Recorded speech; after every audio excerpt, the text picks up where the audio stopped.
بسم اللہ الرحمن الرحیم۔ قیامت کے دن اللہ مومن اس سے کیا فرمائے گا؟ حضرت ابو ہریرہ رضی اللہ عنہ سے روایت ہے، رسول پاک صلی اللہ علیہ وآلہ وسلم نے فرمایا، اللہ تعالیٰ فرماتا ہے میں اپنے بندے کے گمان کے ساتھ ہوتا ہوں، جیسا وہ مجھ سے گمان رکھتا ہے ویسا ہی اسے پاتا ہے۔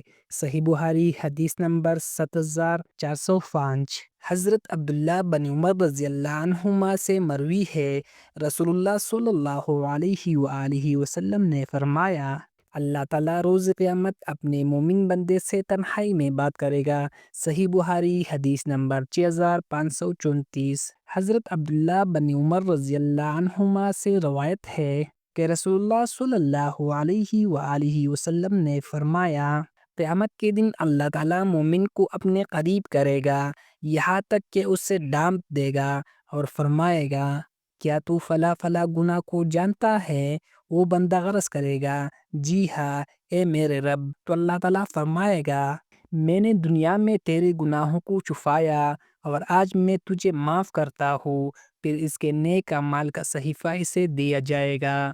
صحیح بخاری حدیث نمبر 2441۔ قرآن میں ارشاد باری تعالیٰ ہے، بے شک ان کا رب ان سے اس دن خوب واقف ہوگا۔ سورۃ العادیات آیات نمبر 11۔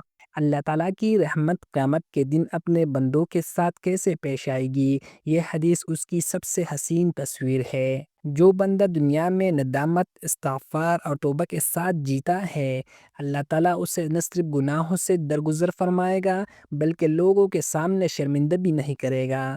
یہی ہے رحمت الہی کا اعلیٰ نمونہ، جس پر ایمان رکھنا مومن کا شیوا ہے۔ اگر آپ کو قرآن و حدیث سننا پسند ہے تو چینل چراغ ایمان کو ضرور سبسکرائب کریں اور صدقہ جاریہ سمجھ کر دوستوں کے ساتھ شیئر کریں۔ شکریہ۔